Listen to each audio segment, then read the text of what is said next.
Alright, ladies and gentlemen, I'm going to do one more video here, and I'm expecting to get some negative criticism here, I'm sure, or any kind of negative feedback, and you know what, I don't care. If anybody wants to make some really negative, toxic, it is what it is. So, I'm not complaining. So, I want to do, I talked about, basically about the Soul Reaver and remasters that are coming out later this year in December of 2024. Now, what I will say, I really think a lot of people are very excited for this game. I know that a lot of people have mixed feelings about it. I know that, with the nostalgia of those games from back in the day that we've had on PS1 or on Dreamcast or on PC. However, I really think, for the most part, it's a very interesting way of how I really want to put into this, because this is I wouldn't say it's a hot topic. I would say it's more on the lines of what I truly think about what these remasters as well. I've analyzed the trailer to a certain degree. Not just like by analyzing replayer's video and, basically doing my own critique on that and pointing out some points of what I really thought about what he thought about the game in general. Basically what the characters look like, Malachi and Rahab. So, okay, so here's what I'm going to say. I really think that these remasters are going to do extremely well. I could be wrong about this, but this is just me. It's only my personal opinion, of course. That's usually what it all is. Everything is based upon opinion or preference of what another person thinks about what they truly think of what could be either really bad or really good in terms of, of a game quality or a movie quality, or, it could be story, it can be anything. So when I analyzed the trailer more than once, I'm going to say one thing. I don't think there's any problems with the remasters for Soul Reaver 1 or even for Soul Reaver 2. I mean, I would say that we were expecting this. I think a lot of people were really expecting this because there is a prequel. Sorry about that. There is a prequel graphic novel known as Soul Reaver: The Dead Shall Rise. It is a prequel to Legacy of Kain's Soul Reaver. And I'm sure some people already know this. And so I really think, for the most part, God damn it, pardon me again, I'm sorry. And so I just really think that it's silly enough to think that these people or this whole entire world think that a remaster of a game looks terrible. To me personally, I have no problems of what Soul Reaver 1 or what Soul Reaver 2 would look like. I really don't. And the reason why for this is because I'm a very visual person. It depends on what I like in a game. It could be the graphics. It can definitely be the story. It could definitely be a lot of things, like environmental storytelling. It can be a lot of things, most definitely. And that's why I'm saying, when it comes to, okay, let me tell you, just long story short, when I played Blood and Man Legacy of Kain for the very first time on my PlayStation 2, when I had it many years ago, I was enthralled. I was captivated. I loved the world. I loved the narration. I loved the depth of it. It was important to me is because it's what I wanted to see in a video game. Salute, man. Thank you very much. But I think that's where Blood and Man Legacy of Kain really benchmarked from what the PlayStation 1 was able to do, or even on PC. But again, while having these remasters, a lot of people might not think that they might not be the best or best course of action to do. But again, I still think this is why we have these remasters that are coming out this year. And so I just think, for the most part, these games are important. And the reason why they are important is because it's what Blood and Man Legacy of Kain was able to do and provide. It was the narrative depth of that game.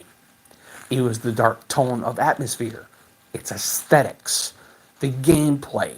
It was everything of what that game was initially going to do, and how groundbreaking it was, and venturing off into spin-offs and sequels.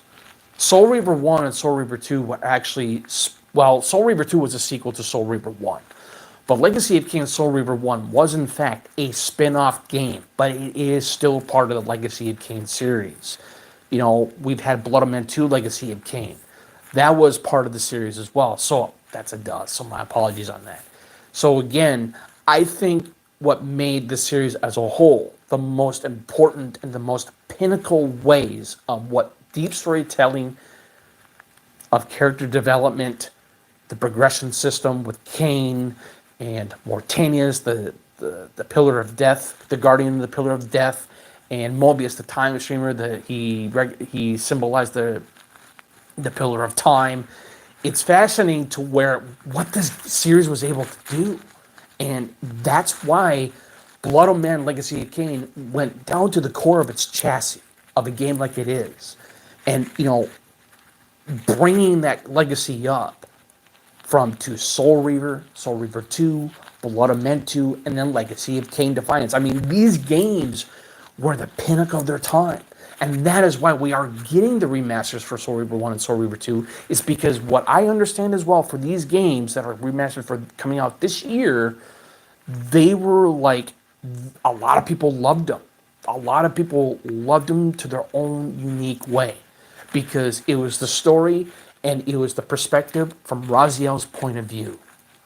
And I think that's another reason why I think Soul Reaver 1 and Soul Reaver 2 were so highly popular as well. But again, I'm going back to this one more time.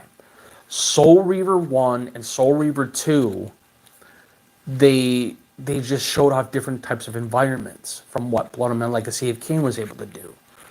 And so there is one thing I really like to put in here, one final thought, basically here. Not really a final thought, but overall, in general, is that there's another YouTuber, he goes by Lore Runner. He's really good. I really like his content. I like his perspectives and opinions. But of course,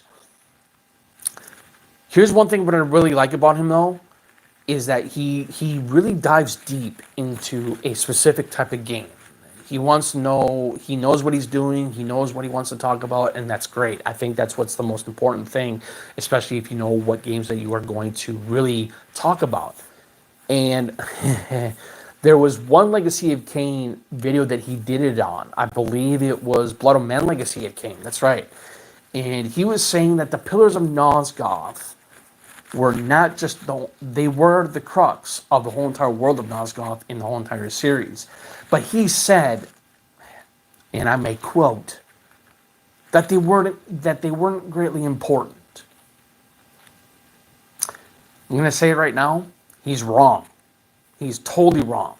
And the reason why he's totally wrong is because the Pillars of Nosgoth, yes, they were the pillars are the lock, and the Reaver is the key from Soul Reaver 1 or 2 or Defiance, and that is true to today.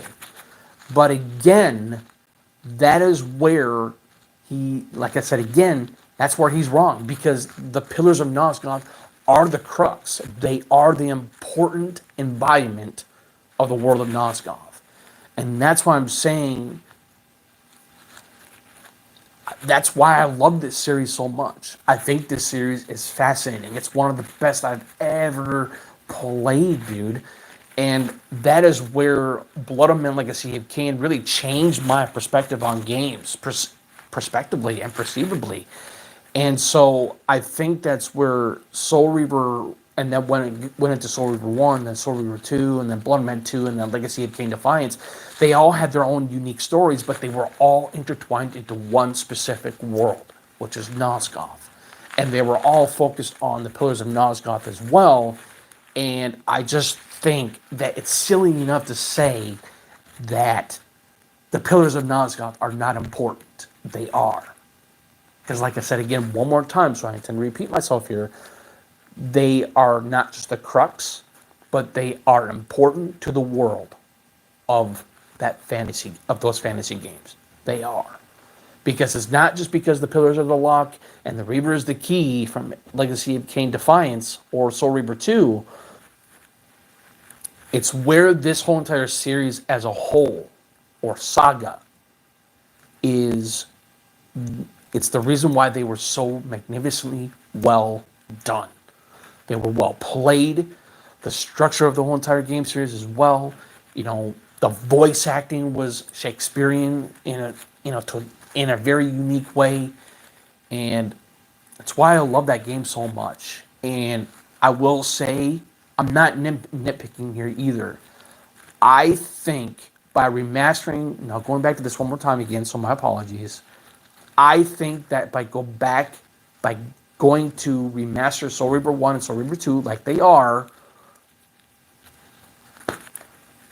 I think that I would say that this is the right move. I really think it's a good move to really give us the benefit of a doubt and to see where these remasters go. Because again, I really think that if they are going to be successful, and that's the reason why we're getting these games though too, is because this series has gone down in history as to one of the best series or games of all time, and that's all I gotta say. I love this franchise like crazy, and Blood of Man Legacy of Kain actually ended up being the reason why I ended up becoming a gamer in the first place. I mean, because the Sega Dreamcast was my first console, and I played Legacy of Kain Soul Reaver 1 on there. It was fantastic. Fucking loved it so much. And then the PlayStation 2 ended up being my next console. And then when I got that, I found Blood of Man Legacy of Kain in a bargain bin, so I got that for I think it was like $5 or $6. And when I played it all the way through for the very first time, I sunk hours into this freaking game. It was so good. And here we are in 2024. We're getting a comeback of some type of style or form with Legacy of Kain Soul Reaver and Soul Reaver 2 Remastered. So again, I just really think, for the most part, it's important to have these games, no matter where they're coming from, and just bringing them back to life. And I would say one thing, Aspire Media, thank you. Thank you very much for bringing something that was very close to my heart and dear to me to a certain degree, not just coming from a gamer's perspective, but a very passionate person as myself as well. So again, one thing I will say is that I greatly appreciate for all the positive feedback on my channel with my content and my community. And like I said before, you guys never stop being awesome. And if there's one thing I will say about me, I'm not just a passionate person, but I am a nice person too. And I don't want to curse anybody out verbally or texting or whatever, because it's just simply not me. I don't want to have any type of confrontation. So that's all I gotta say, guys. I really wanted to make this quick live stream here on my channel and just, talk very passionately of what I truly think about the Soul Reaver 1 and Soul Reaver 2 remasters. And like I said again, we'll just see what happens in the not too distant future if these remasters end up doing very, very well on the marketing side of things. So, but anyways, without much further ado, thank you guys. Have a good rest of your week, and see you later. Peace.